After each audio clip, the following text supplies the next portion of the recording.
Bienvenue à Face à Face, une émission où on se comprend une nouvelle qui a fait couler beaucoup d'encre, puis on rentre en profondeur dedans. Et aujourd'hui, la nouvelle que j'ai choisie, c'est la déclaration du maire Sébastien Dastou contre la MTQ la semaine dernière sur les conditions des chemins. Il est là aujourd'hui avec nous pour en discuter plus en profondeur.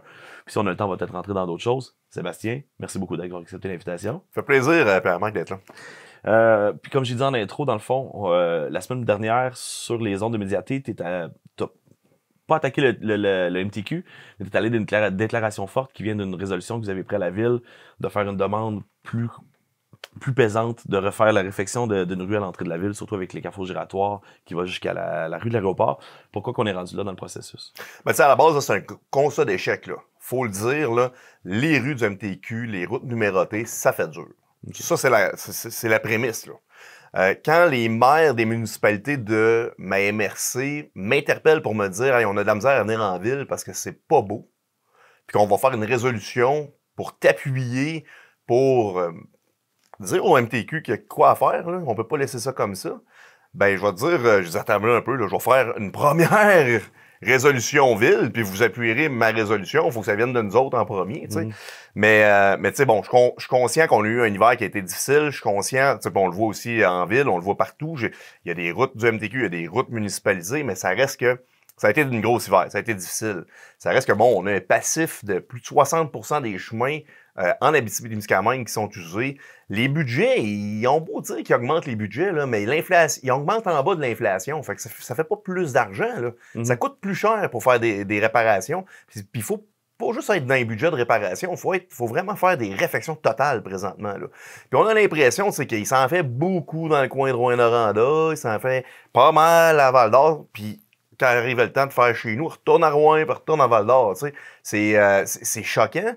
Puis à chaque année, moi, je me déplace parce que, bon, ils font leur fameux point de presse annuel pour Amos, bien entendu. Puis là, on voit la programmation. Puis ben oui, les chiffres sont là, mais on n'est jamais là. Tu sais, la fameuse 111, là, il y a un rond-point qui devrait être fait, un fameux carrefour giratoire en face du Canadian Tower. Nous, on a mis des lumières temporaires parce qu'à l'époque, on voulait avoir un système de lumière permanent. Puis ils nous ont dit non, avec les études de circulation, puis tout ça, puis l'achalandage, ça va être plus sécuritaire d'avoir un carrefour giratoire. On va payer la différence. On a des écrits de tout ça, puis on dit que ça ne se finit plus. Ouais. Ça se peut se faire en dedans de 5 ans, puis là, 5 ans, fait combien d'années que le Canadian Tower est déménagé? Ça fait déjà 10 ans que je suis maire, hein, fait que ça va vite. Puis y a-t-il une raison du report? Ils ont juste évité de le mentionner? Pas d'ingénieurs de disponibles, pas de compagnie qui soumissionne. On n'est pas capable de dépenser tous les budgets annuels parce qu'il n'y a pas assez de plans d'asphalte puis de travailleurs dans le domaine. Tu sais, toutes les réponses sont bonnes. Là. Je suis très, très bon, moi aussi, pour trouver des raisons pour pas faire quelque chose. Puis comme je vous dis, là, c'est pas le local, là. Le directeur de la région, là, il est super fin, on l'aime, il nous écoute, on l'appelle, puis tout ça. Mais ça reste que, à un moment donné, il faut livrer. Puis pour livrer, il faut arrêter de s'enfarger les pieds dans les fleurs du tapis. Puis tu sais, c'est rendu compliqué, là. Les plans d'ingénierie, puis les études, puis les analyses de circulation, puis les études environnementales, puis là les changements climatiques, puis ça finit plus, là. On fait juste dépenser de l'argent, on paye les professionnels quand au final, là, ça continue à se détériorer, là. Puis, tu sais, là, une chaussée, là, quand tu as tes 2 épaisseurs d'asphalte, à partir du moment où ça fissure, puis que tu es rendu dans ta 2e épaisseur d'asphalte, là, puis que l'eau s'infiltre, là, ben là, tu viens affecter ta sous-couche. Là. Quand tu affectes ta sous-couche, là, le gel de gel, là, c'est une catastrophe. C'est pour ça que, normalement, bon, on fait de l'entretien préventif. Nous, c'est simple, après quelques années, on va venir colmater les fissures. On va, après ça, bon, on va faire du patchage un peu plus soutenu. On a même acheté des paveuses pour faire des sections de pavage pour essayer d'étirer les chemins.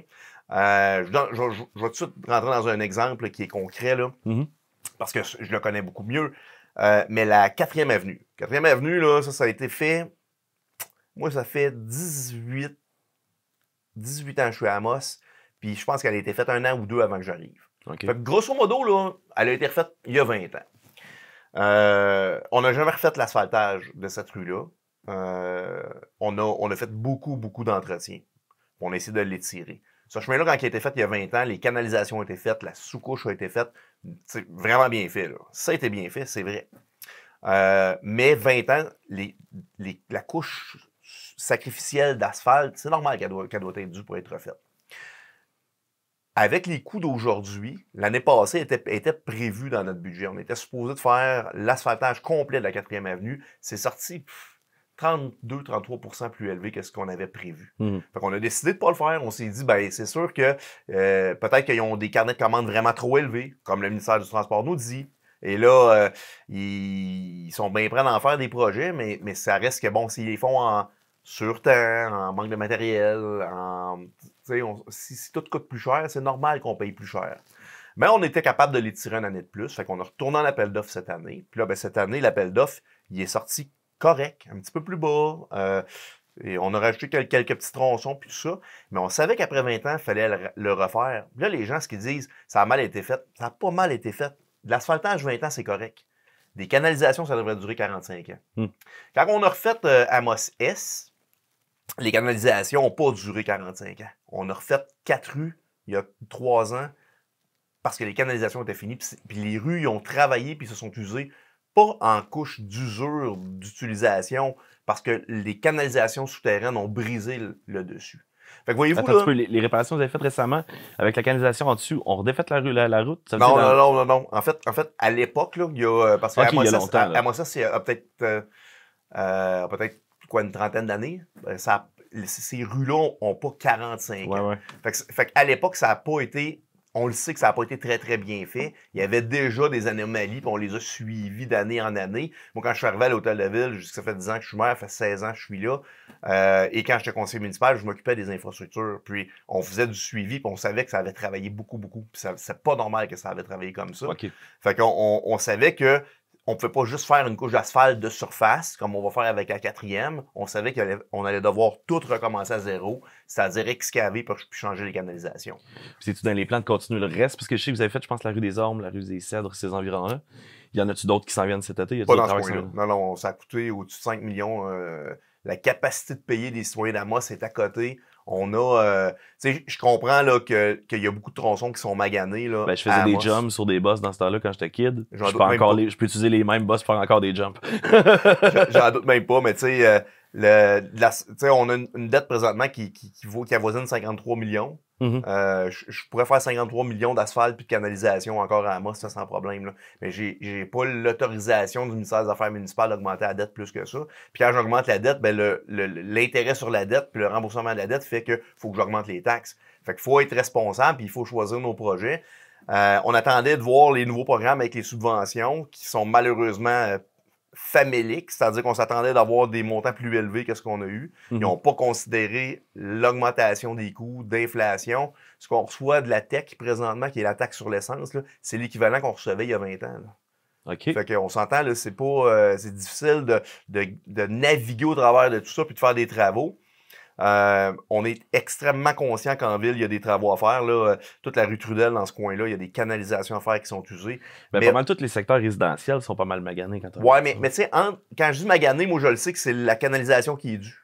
Ouais. Fait que là, quand on excave, qu'on fait de la canalisation, ça coûte beaucoup plus cher. Puis quand on fait juste la couche d'asphalte, ben, faut dire, on retourne pas jouer là avant 15-20 ans. Fait que si je fais une couche d'asphalte, ben...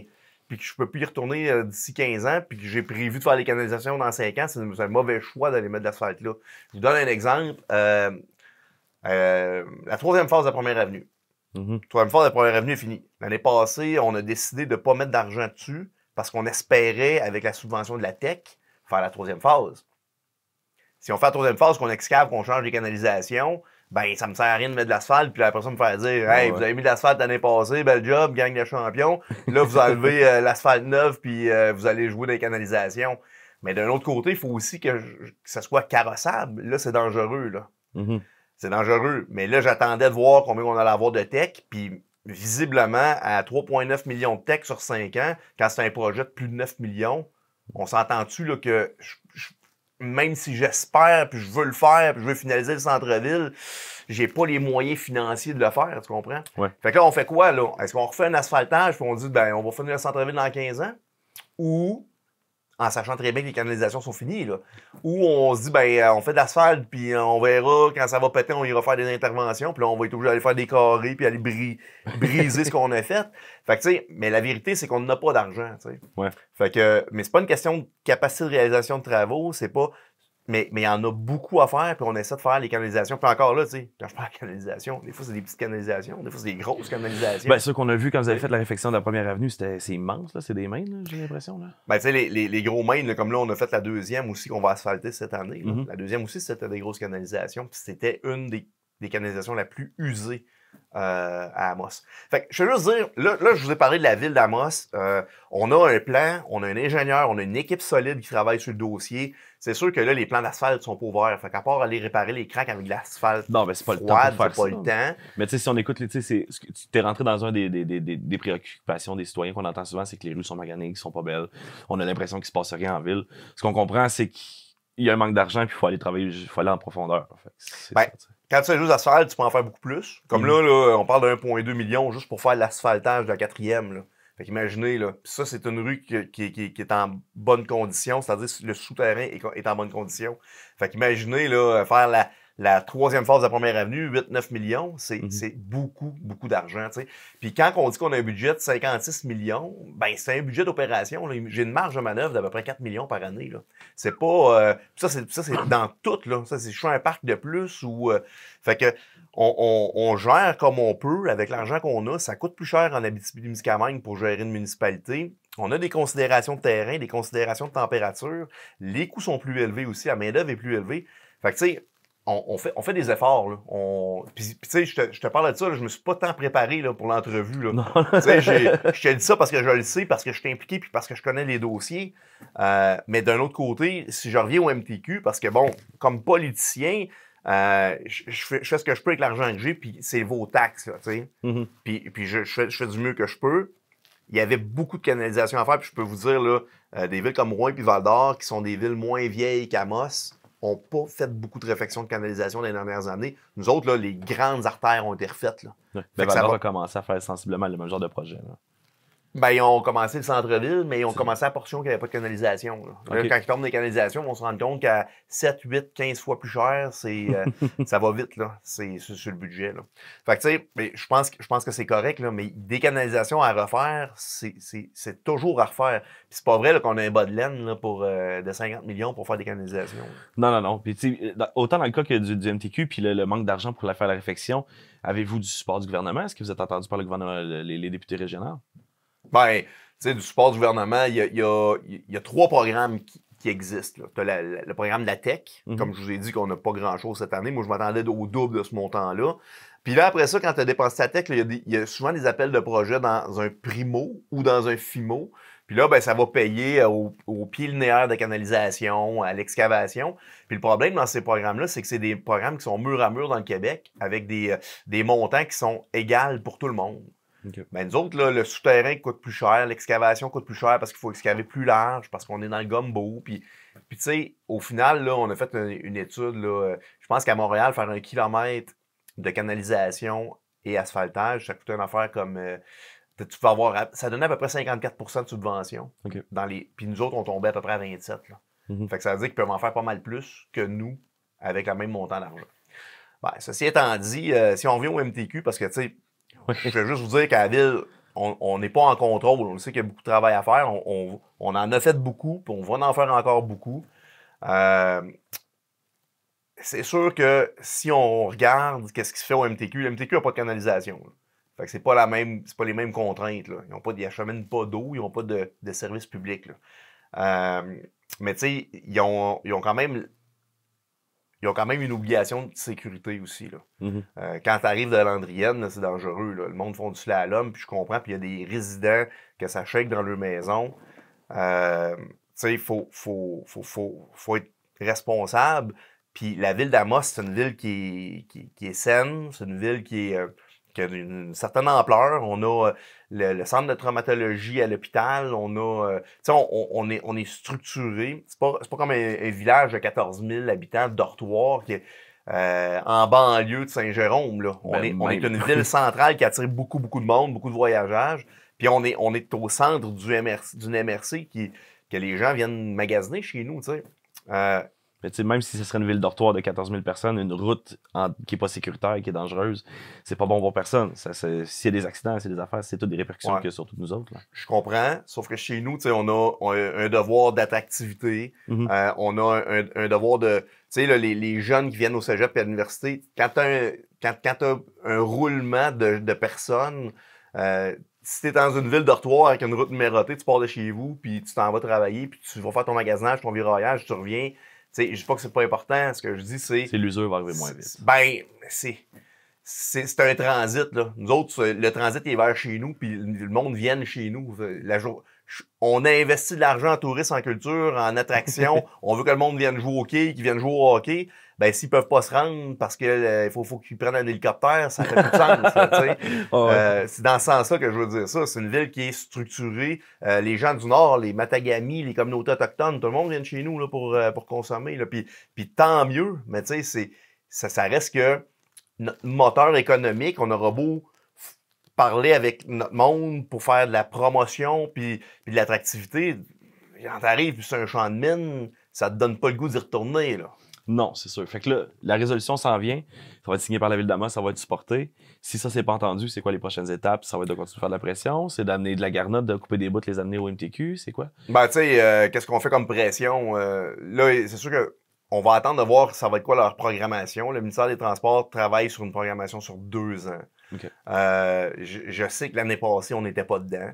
Il a tellement fallu travailler fort avec le village de Pressac pour pouvoir faire le tronçon Pressac-Amos parce que ça avait même plus de bon sens. Mais tu sais, on a parlé des années de temps. La portion route de l'aéroport qui a été refait, là, ils l'ont refait en une couche mince. Tu sais, là, le monde dit on fait pas des beaux travaux en Abitibi-Témiscamingue où nos entrepreneurs font pas de bon job. Ben, l'MTQ a été en appel d'offres pour faire une couche mince. Tu fais une couche mince, c'est une surface de roulement. C'est sûr que ça peut pas t'offrir bien plus que 5 ans avec le transport lourd qui est là. T'sais. On s'attend pas à ça. On était dû pour faire 2 épaisseurs d'asphalte. Là. Fait qu'ils l'ont étiré pour se donner 5 ans de lousse. On sait très bien que ça doit être refait. Puis ça doit être refait, réélargi, probablement un reprofilage de la chaussée. Mais là, le monde me dit, mais pourquoi ils n'ont pas fait ça tout de suite? Ben, parce que là, il n'y avait pas d'argent, les plans n'étaient pas faits d'ingénierie, fait qu'il y aurait eu des délais, puis la voie n'était pas sécuritaire. Fait que, ben, la solution magique, c'est de faire une espèce de surfaçage qui est un patchage, mais qui va durer 5 ans. C'est un bandage, finalement, puis ouais. En espérant y revenir, puis tu penses que dans 5 ans, ils vont y revenir pour de vrai?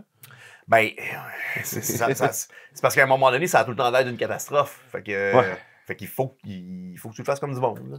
Tu répondrais quoi aux gens qui disent que quand tu traverses, aussitôt que tu arrives en Ontario, on dirait que les routes sont plus belles, sont mieux entretenues. Qu'est-ce qui fait la différence avec l'Abitibi? Ben, je veux pas te défendre l'Ontario, là, puis j'ai été en Ontario, puis il y a des routes qui sont pas belles aussi. Là. Mais en Ontario, il y a beaucoup moins de kilomètres linéaires de routes pour la population. Il y a beaucoup plus de population en Ontario qu'au Québec, puis il y a beaucoup moins de kilomètres de routes à entretenir. Ah ouais? Ah oui, parce que l'Ontario, c'est quand même énorme aussi. Non, il y a une grosse différence. On est beaucoup plus étalé au Québec qu'en Ontario. Puis en Ontario, quand tu as une route numérotée, tu vas pas dans des villages, là, tu vas dans des endroits où il y a plus de densité de population. Okay. Ça, c'est une chose. Puis je pourrais faire la preuve de ça, là, mais c'est vraiment vrai. Là. Il y a plus de population en Ontario, beaucoup moins de kilomètres linéaires à entretenir. Ça, c'est une chose. La deuxième chose, c'est que en Ontario, ça enfarge moins les fleurs du tapis au niveau des normes puis des règlements, de l'environnement, tout ce qui est les secteurs d'emploi, la sectorisation de l'emploi, fait que ils sont capables de faire plusieurs métiers en même temps, sont capables de faire des bypass pour l'environnement, mais tu sais, sont un peu moins piqués qu'on l'est.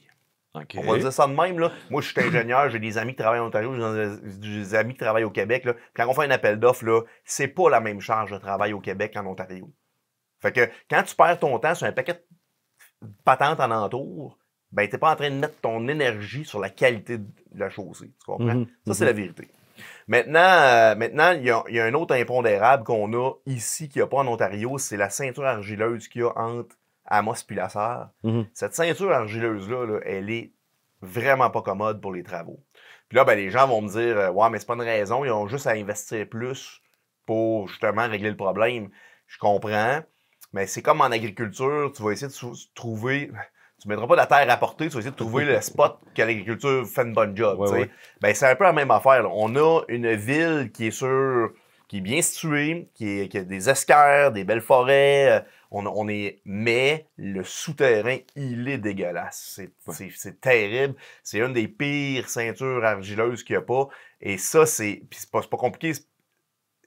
C'est directement relié au fait qu'on a 52% de zones humides. La raison pour laquelle on a des zones humides, c'est parce que l'eau, elle percole pas dans le sol puis elle reste en surface. Et oui, on a des super belles zones humides, mais ça, puis cette eau-là qui rentre pas dans... qui reste en surface, ben c'est quelque chose qui fait que... qui prouve que l'argile est imperméable. Puis si l'argile est imperméable, ben quand elle gèle puis qu'elle fait des fissures, ben là, c'est compliqué. Ça fait bouger le terrain, ça fait bouger plus le terrain. Fait que tu sais, mais faut être conscient de tout ça. Puis ça, quand on vient pour le dire au gouvernement, ben, ils comprennent pas. T'sais. Pour eux autres, là, t'es dans la tourbe, t'es dans le sable, t'es dans le roc, t'es dans l'argile. Un pied de canalisation, c'est un pied de canalisation. Bon, ben, faudrait peut-être amener Suzanne sur des planchers d'argile puis lui montrer. Ou Pierre Dufour ou n'importe qui est dénudé. Mais tu sais, j'aime beaucoup nos députés, là, mais c'est bien plus administratif que politique, cette affaire. Non, absolument, absolument. C'était une petite blague pour moi. Pour revenir tantôt sur les pressions du MTQ que tu disais tantôt, on n'a pas vraiment abouti finalement. Fait que ça va être quoi la finalité avec le MTQ? C'est de continuer à mettre de la pression? C'est comment qu'on travaille avec eux autres? Ben, c'est sûr que là, on va attendre de voir la programmation. Moi, je m'attends qu'ils vont venir...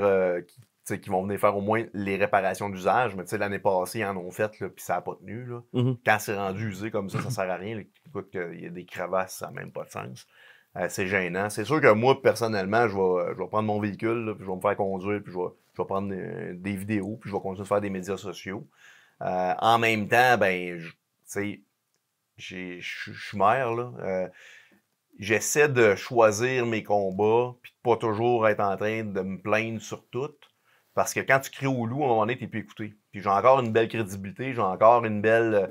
tu sais, si je passais rien que mon temps à me plaindre tout le temps, je pense que j'aurais de la misère à faire des gains. Il faut respecter nos institutions, il faut respecter nos élus, il faut respecter notre gouvernement. En même temps, ben aussi, il faut dénoncer les situations qui sont hors normes. Puis ça, c'en est une. Puis c'est pour ça que je l'ai pris sous mes épaules, là, puis je veux faire avancer le dossier. Bonne chance là-dedans. J'ai hâte de voir comment ça va aller. Je t'amène sur un autre sujet. Il reste un peu de temps là, avant la fin de l'émission. Le Salon Bleu qui a été fermé. Tu as fait une annonce par rapport aussi à ça, que tu disais que le gouvernement voulait vous leur donner, mais il fallait qu'il travaille d'abord à la réflexion parce qu'il y avait du travail à faire. On est rendu où dans le dossier? Qu'est-ce qu'il faut faire? C'est quoi le travail qui reste à faire? Je ne sais pas ce que j'ai le droit de te dire, mais je vais t'en parler un peu, OK? Ouais. Dis-moi ce que tu es capable, là. Bon, d'abord, tu parles de l'Espace Bleu. L'Espace Bleu, excuse-moi. Qui est le fameux Vieux Palais. Le Vieux Palais, nous, quand le gouvernement du Québec, de la CAQ, voulait redonner une espèce de fierté québécoise, d'éducation culturelle, puis tout ça, a décidé de se lancer dans un grand chantier d'Espace Bleu, d'en faire un peu partout dans les régions. Je pense qu'il voulait en faire 4-5. Puis, tu sais, l'idée était vraiment bonne. Là. L'idée était super bonne. D'avoir une exposition au Musée de Québec itinérante qui se promène.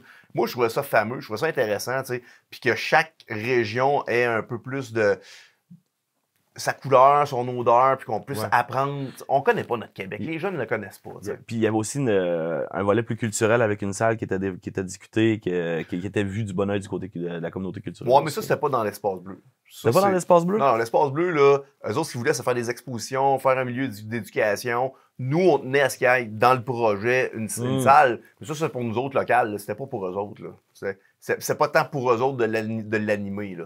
Fait que tu sais, l'objectif là-dedans, c'est sûr que suite aux consultations, ça a devenu gros. Puis là, on en rajoutait tout le temps. Puis tu sais, le potentiel formation avec l'orchestre symphonique, puis des centres d'archives. Puis là, tu sais, c'est devenu une espèce de... Puis là, je vais dire administratif, parce que c'est l'administratif qui a comme rêvé, puis pas la ville d'Amos, mais l'administratif du Québec, parce que c'était vraiment, là, il y a des besoins là-dedans, puis c'était super intéressant. Moi, j'étais super motivé. Puis oui, il y avait un théâtre de poche là-dedans pour stimuler la culture, puis faire des pièces, puis tout ça. Mais c'est pas la prémisse de l'Espace Bleu. Non, c'était pas la prémisse, mais ça faisait partie du plan qui était intéressant. Eux, ils avaient adhéré au fait qu'on en avait besoin, puis qu'ils allaient le faire. En parallèle de tout ça, nous autres, on les a laissés travailler, puis on a dit, on va voir qu'est-ce que ça va donner. Il était pour avoir des locaux, ça se pouvait être 100% culturel, puis c'est vraiment intéressant. Tu sais, quand c'est le premier ministre qui vient l'annoncer, dans ton vieux palais, tu te dis, c'est sérieux, puis je pense que l'idée était bonne. Mais tu sais, là, je veux pas critiquer non plus, là, mais où ce qu'on dépense, où ce qu'on dépense pas, mais je trouve que l'idée était bonne. Maintenant, ben là, après avoir tout arraché l'intérieur, puis constaté combien ça coûtait, puis que ça coûtait trop cher, puis ils ont décidé de tout annuler le projet à grandeur. Ben, puis partout au Québec, il y en a un qui est survécu. Ben, il va rester celui de Québec. Là, exact. qui était déjà existant. Fait que là, ils veulent nous retourner le bâtiment. Je peux pas prendre le bâtiment en jeu de même. C'est pas vrai que je vais remettre 16 millions, 20 millions comme dette sa dette pour aller venir faire un bâtiment qui était déjà fonctionnel. Là. On va se le dire. Fonctionnel, mais pas dans toutes les normes. Puis ouais, c'était les normes structurantes, là, je pense, qui étaient problématiques. Non, ça, on avait réglé... ben, tout est dans tout. Là, on avait réglé la problématique de portance du deuxième étage. On pouvait peut-être pas se rendre à 200 personnes sur l'étage, mais on avait quand même une limite. Mais c'était quand même intéressant, puis c'était pas si pire que ça. Là. En mettre 20 millions, je vais dire, on fait face à bien des problèmes. Pas de CPE, on a des problèmes d'itinérance, on n'a pas de logement. À un moment donné, là, dans mon échelle de valeur, se nourrir, se loger, puis réussir à se rendre au travail sur des chemins qui sont carrossables, on dirait que c'est comme des priorités. Puis là, après ça, tu peux te permettre de te gâter un peu. T'sais. Puis je gère la ville comme ça, puis mon conseil aussi, ben on a toutes les idées sont bonnes, là, mais à un moment donné, c'est juste parce qu'on n'a pas d'argent pour les faire. Fait que le vieux palais, moi, j'ai une entente avec le gouvernement pour qu'ils me le retournent. Ils nous ont donné un montant d'argent pour qu'on puisse faire une analyse de c'est quoi les besoins et combien ça pourrait coûter. Il y a un montant d'argent dans les airs qui parle, qui sont prêts à nous verser, avec une potentiellement récurrence. Je peux pas vous dire les termes de tout ça, là, même si je les connais. Mais là, ce qu'on fait, c'est qu'on est en train de voir combien ça va coûter faire la rénovation comme de ce qu'on a de besoin pour qu'on puisse réutiliser le bâtiment. Puis combien est-ce qu'ils vont nous donner? Puis le manque à gagner ou la différence entre les deux, est-ce que la population d'Amos est en mesure de l'accepter comme taxe? Là, on va se le dire, là, je dis n'importe quoi, si le projet, si mettons, c'est 10% plus élevé, je peux-tu mettre 10% d'argent de taxes des citoyens pour faire le bâtiment? T'sais, on a besoin de salles, on a besoin de bâtiments. Est-ce que ce bâtiment-là pourrait devenir un peu communautaire, un peu culturel, un peu touristique? Est-ce qu'on pourrait faire du réaménagement? C'est un super beau bâtiment, c'est un chef-lieu, c'est en plein centre-ville.